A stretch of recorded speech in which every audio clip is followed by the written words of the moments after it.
नमस्कार। आप देख रहे हैं बेगूसराय खबर और हम हैं बबलू कुमार और अभी हम आपके साथ जुड़े हुए हैं।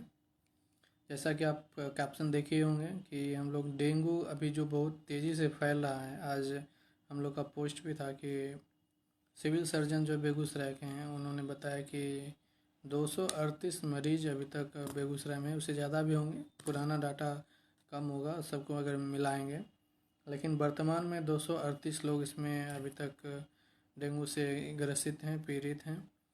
और जो भी लोग इसको देखेंगे या देख रहे हैं उन लोग को है कि ज़्यादा से ज़्यादा वीडियो को शेयर करें और कहाँ से हैं आप इसको भी ज़रूर से ज़रूर मेंशन करें कि आप कहाँ से इस वीडियो को देख रहे हैं।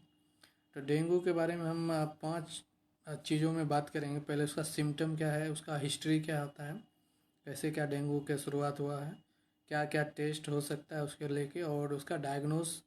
मैं डॉक्टर तो नहीं हूँ लेकिन ये सारी जानकारी आपको सोशल मीडिया या इंटरनेट पे उपलब्ध हो जाएगी, लेकिन एक अवेयरनेस, ये वीडियो का जो मेन पर्पस है कि हम लोगों के बीच अवेयरनेस फैला सकें कि डेंगू क्या होता है, उसके रिलेटेड सभी चीज़ों को, और लास्ट में प्रिवेंशन, कैसे उससे बचा जा सकता है। तो जो भी लोग हैं कृपया कमेंट करें कहाँ से हमें देख रहे हैं, ताकि उनसे हम लगातार जुड़ते रहें। अगर कोई सवाल हो तो बिल्कुल आप अपना रख सकते हैं। पहला अगर हम सिम्टम की बात करेंगे तो सिम्टम में इसे हम देखेंगे तो 3 कैटेगरी में डेंगू को बांटा गया है। पहला है आपको फेब्राइल, दूसरा है क्रिटिकल और तीसरा है कोवैलेसेंट, जिसको रिकवरी फेज भी कहते हैं। पहला फेब्राइल फेज है जो कि शुरुआती हम कह सकते हैं। दूसरा है जो क्रिटिकल फेज होता है, जो महत्वपूर्ण फेज है, अगर उसमें हम अपने आप को ठीक रख पाते हैं, सही रख पाते हैं कि नहीं। और लास्ट जो फेज है उसमें हम अपने आप को रिकवर करते हैं। अगर हम फर्स्ट फेज की बात करेंगे तो उसमें आपको हेडेक होगा, बहुत जोर का दर्द होगा, जो जॉइंट होता है, जो मसल पेन होता है, जो जॉइंट पे पेन होता है वो देखने को मिलेगा। जी मिचलाना, जिसको नौसिया कहते हैं, वो भी होता है। वॉमिटिंग, बहुत लोगों को वॉमिटिंग, उल्टी भी होने लगता है इसके कारण। और आँख के पीछे पेन बिहाइंड द आइज़, ये भी आपको देखने को मिलता है। और जो सूजन है, कहीं कहीं चोट लग जाता है, वहाँ पे भी आपको दर्द देखने को मिलेगा। सूजन, जो ग्रंथियाँ होती है, सैलन ग्रैंड। और दाग फुंसी भी हो जाता है पीठ पे या शरीर के बहुत सारे हिस्सों में दाग फुंसी भी हो जाता है। तो ये मेन सिम्टम जो कह सकते हैं शुरुआती दौर में देखने को मिलता है। अगर हम पीरियड की बात करें तो ये जो फर्स्ट जो फेज हम बताए आपको, फेब्राइल या फीवर फेज जिसको कहते हैं, ये लगभग आपको 3 दिन तक, जिस दिन से आपको हो रहा है उसके 3 दिन, मतलब आगे के, मतलब उस दिन को अगर जोड़ेंगे तो आगे के 3 दिनों तक फीवर फेज या फेब्राइल जो फेज रहता है, जिसमें बॉडी का टेम्परेचर 39 से 40 डिग्री सेल्सियस के तक जा सकता है। आप देखते हो, सुनते होंगे 102 डिग्री, ये फ़ारेनहाइट में रहता है। हम लोग अभी आपको सेल्सियस में बता रहे हैं, जो कि 39 से 40 डिग्री के बीच में भी तक हो सकता है। 39 से 40 तक भी हो सकता है। और इसमें आपको फैटिग और थकान बहुत रहेगा, आपको लगेगा कि हिम्मत ही नहीं होगा कि हम खुद से उठ के मतलब कुछ काम कर सकते हैं। बहुत थकावट जैसा रहेगा, शरीर में एक दर्द रहेगा, हेडेक और आई पेन, ये सब तो हम बात कर ही लिए हैं। और इफ़ कई लोगों को जो सांस लेने में भी समस्या होता है, जो अपर रेस्पिरेटरी ट्रैक्ट होता है, तो उनको सांस लेने में, जो कि श्वसन नली है, जो उसकी ग्रंथियां है, पथ है, उसको उसमें भी समस्या देखने को मिलता है। और बुखार कई बार आपको तुरंत आएगा जाएगा, जिसको अब्रिप्टली जो भी हम कहते हैं। और ये टोटल पीरियड 5 से 7 दिन तक का रह सकता है। कई बार आपको डेंगू 5 से 7 दिन तक रहता है, आता है जाता है बुखार। तो इसमें मेनली हम 3 फेज की बात करेंगे, इसके बारे में ज़्यादा से ज़्यादा जानेंगे। पहले में जैसे हम आपने बताया कि जो फेब्राइल या फीवर फेज होता है, उसमें अचानक आपको बुखार आएगा जाएगा, ठीक है, ये आपको कंटिन्यूसली होते रह सकता है। सिर दर्द, जॉइंट पेन जो है, कई लोगों को ब्लीडिंग भी हो जाता है, माउथ से या नोज से ब्लीडिंग भी हो जाता है।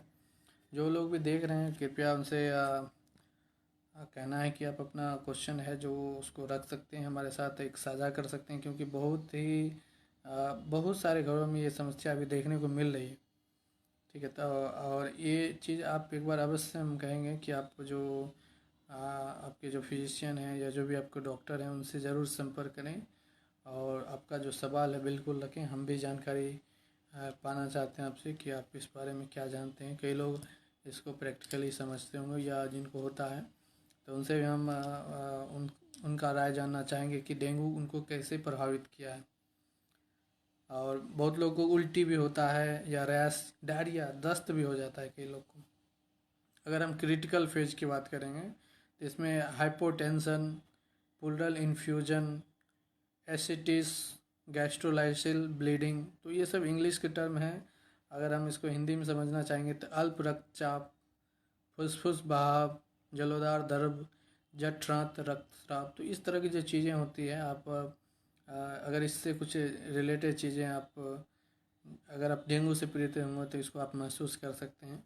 अगर लास्ट जो है रिकवरी फेज होता है, जिसमें अपने आप को आप ठीक करने के, आपका बॉडी रिकवर करने के फेज में रहेगा, तो इसको रिकवरी फेज कहते हैं। जैसे चेतना का परिवर्तन, पहले क्या होता है कि इतना ज़्यादा थके होते हैं कि हमको अंदाज़ा नहीं रहता है, तो लेकिन जब हम ठीक होने के दौर में रहते हैं, फेज में रहते हैं, तो हम चीज़ों को महसूस कर सकते हैं कि अब हाँ भाई हम ठीक हो रहे हैं। और खुजली भी होने लगता है जब हम रिकवरी फेज में रहते हैं। कई लोग को आप देख सकते हैं खुजली हो सकता है, क्योंकि आप पहले फेज में देखे तो जो रैसेस आ जाते हैं, तो वो चूँकि आपके शरीर में रिकवरी फेज, फेब्राइल या क्रिटिकल फेज में इतना ज़्यादा शरीर में थकावट होता है कि आप उसको खुजली करना नहीं चाहते हैं या शरीर में एनर्जी नहीं रहता है।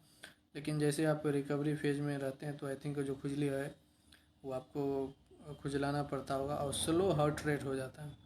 रेट हो सकता है हाइपरटेंशन, जो कि हम क्रिटिकल फेज में देख रहे थे, वो नॉर्मल या स्लो उससे कंपेयर में रहता है। अगर हम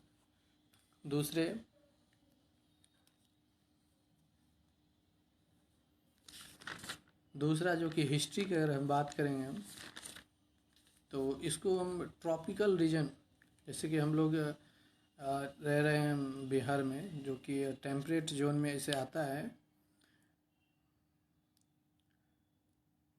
टेम्परेट जोन में आता है, लेकिन हम लोग टेम्परेट जोन के करीब होने के कारण, जिसको हम कह सकते हैं ट्रॉपिकल जोन के ज़्यादा करीब होने के कारण, यहाँ भी डेंगू का प्रभाव ज़्यादा रहता है। पानी बहुत जगह फैला रहता है, तो मेनली ये ट्रॉपिकल जो रीजन होता है वहाँ पे आपको देखने को मिलेगा।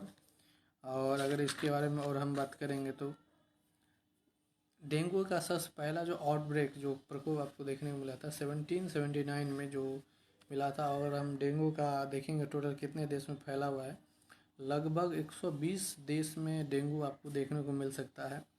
मेनली आपको साउथ ईस्ट एशिया, जो कि हम लोग भारत पाकिस्तान बांग्लादेश श्रीलंका, ये सब जो है, म्यांमार है, ये सब आपको रीजन में, या साउथ एशिया जो है उसके कंट्री में आपको देखने को मिलेगा। साउथ अमेरिका का, अफ्रीका के बहुत सारे जो गरीब देश हैं, लगभग 22-23 जो कंट्री हैं, वहाँ पे आपको डेंगू का बहुत सारा प्रभाव देखने को मिलेगा।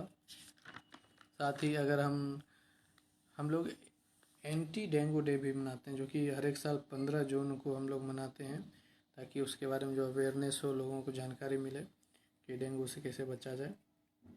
अगर हम बात करेंगे तो डेंगू जो है मलेरिया और चिकनगुनिया से सिमिलर ही एक तरह का, जो कि मच्छर के काटने से बीमारी होता है, तो उसमें शायद प्रभाव अलग अलग हो, लेकिन ये तीनों जो बीमारियां होती हैं, मलेरिया, चिकनगुनिया, डेंगू, और भी कुछ ऐसी बीमारियां होती होंगी जो मच्छर के काटने से होती है।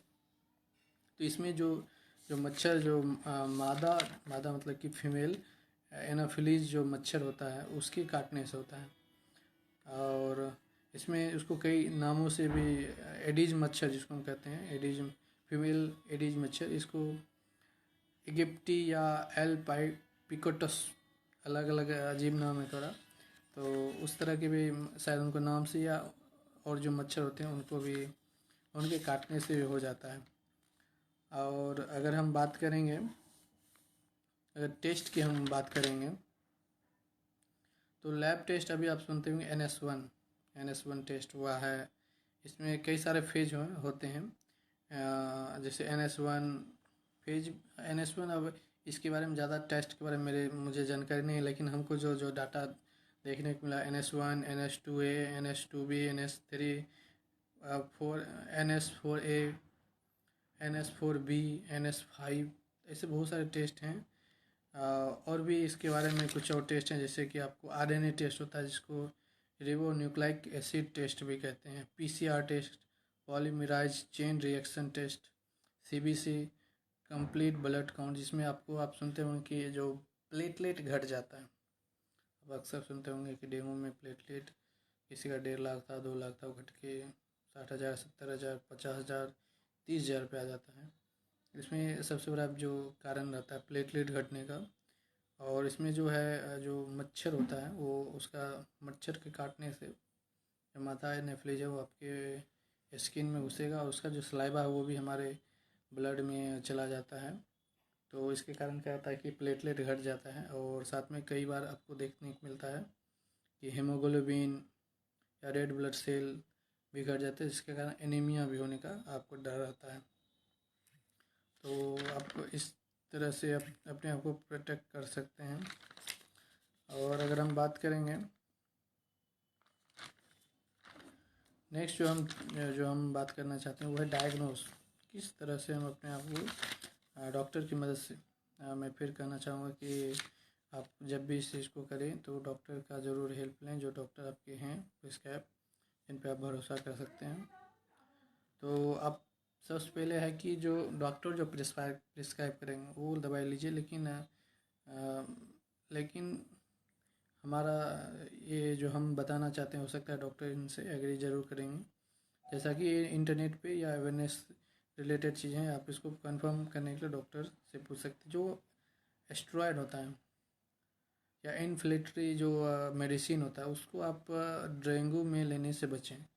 हो सकता है कि उससे आपको और समस्या हो सकता है, वो तत्काल आपको ठीक कर दे लेकिन उसका इफ़ेक्ट बहुत ज़्यादा आपके शरीर पर रहेगा, वो बहुत ज़्यादा और आपको कमज़ोर करेगा। तो जो एस्टेरॉयड होता है वो मेडिसिन या इन्फ्लेमेटरी जो मेडिसिन होता है इससे लेने से बचें, जैसे कि इबुप्रोफेन, एस्पिरिन। इस सब में ब्लीडिंग या थकान या बहुत सारी चीज़ों से आपको खतरा रहता है। और मेनली जो ड्रग हम इसमें लेते हैं पैरासीटामोल हो गया, डोलो हो गया, जिसको एसिटामिनोफेन जिसको भी कहते हैं, जिसको हम पैरासीटामोल कहते हैं, वो लेते हैं। बनाना जो है मतलब केला हो गया मेनली आपको ले सकते हैं। साथ में जो एनर्जी ड्रिंक है जो आपको नहीं लेना चाहिए वो है आपको कॉफ़ी हो गया, टी हो गया, इसमें जो कॉफ़ीन की मात्रा होती है, तो ये सब चीज़ आपको लेने से बचना चाहिए। साथ में आपको जो विटामिन सी जिसमें होता है, जो भी फ्रूट में, सलाद में आंवला हो गया, पपीता हो गया, कोकोनट का जो नारियल पानी जिसको हम कहते हैं, वो सब आपको लेना चाहिए। और फिर मैं एक बार कह रहा हूँ कि ये सारी सलाहें आप डॉक्टर जो आपके हैं उनसे आप संपर्क करके लीजिए। ये जनरल इन्फॉर्मेशन है और आप हो सकता है आपका केस इससे डिफ़र करे, तो मैं इस चीज़ को सपोर्ट करता हूँ कि आप डॉक्टर से एक बार संपर्क करें। खुद का डॉक्टर नहीं बने, नहीं तो दिक्कत हो सकती है। और अगर हम बात करें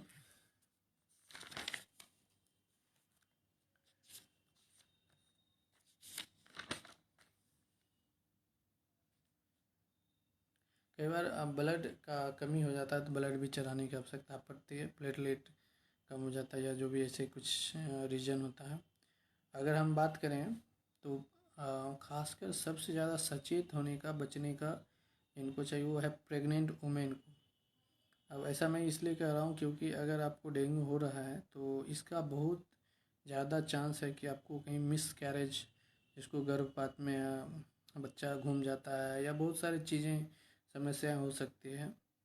लो बर्थ रेट मतलब बहुत सारा समस्या इसमें हो सकता है। प्रीमेच्योर बर्थ भी हो सकता है, समय से पहले बच्चा का जन्म हो सकता है, जो कि बच्चे के लाइफ के लिए बहुत खतरनाक हो सकता है। तो इसमें जो ऐसे सबको बचना चाहिए क्योंकि सबके लिए खतरनाक ही है, लेकिन इसमें जो मेनली जो सब ज़्यादा जो लोग को बचना चाहिए वो है जो आप कह सकते हैं प्रेग्नेंट वुमेन को। अब इससे बचा कैसे जा सकता है, कैसे अपने आप को प्रिवेंट किया जा सकता है?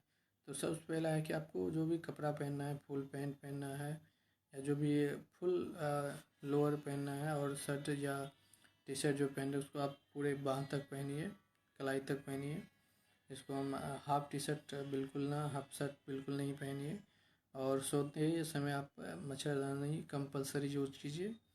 या मॉस्किटो कॉइल का यूज़ कीजिए। अगर ज़्यादा मच्छर है तो मच्छरदानी यूज़ कीजिए। कम अगर लगता है कि मच्छर है तो आप मॉस्किटो कॉइल का या गुड नाइट का यूज़ कर सकते हैं। और ये अगल बगल में अगर कोई खाली डिब्बा पड़ा हुआ है, कोई ऐसा चीज़ पड़ा है, तो उससे आप उसको खाली पानी पानी भरने के लिए मत छोड़ें। बारिश होता है, पानी जमता है, उसमें मच्छर का जन्म बहुत तेज़ी से होता है, तो उसको आप हटाने का कोशिश ज़रूर कीजिए, क्योंकि वहीं पे मच्छर का सबसे ज़्यादा पनपने का। जो भी लोग देख रहे हैं बिल्कुल कहेंगे कि एक बार शेयर ज़रूर कर दें, और कोई अगर सवाल रहे तो बिल्कुल आप बताने का कोशिश करें ताकि हम भी जान पाएंगे। और अगर हम बात करें, हम लोग नगर निगम में रह रहे हैं, गांव में भी रह रहे हैं, तो अब धुआं एक बार ज़रूर कोशिश कीजिए कि हो जाए, ताकि मच्छर को वहाँ से हटने का, भागने का, भगाने का संभव हो पाए। नगर निगम में आप अभी देख रहे होंगे कि जो धुआं वाला मशीन होता है गली गली में जाके छोड़ा जा रहा, ताकि जो मच्छर हैं डेंगू उसको कम किया जा सके, रोका जा सके। तो यही हमारा कुछ ऐसा कुछ इन्फॉर्मेशन था। अगर कुछ और रिलेटेड आप सवाल है तो बिल्कुल कमेंट कीजिएगा, हम उसको कमेंट में रिप्लाई देने का कोशिश करेंगे, या आगे होगा तो हम उसको नेक्स्ट लाइव भी अगर करने की ज़रूरत पड़ेगा तो हम बिल्कुल करेंगे। और भी अगर कुछ सवाल जवाब हो तो बिल्कुल आप बेझिझक कर सकते हैं। देखने के लिए बहुत बहुत धन्यवाद।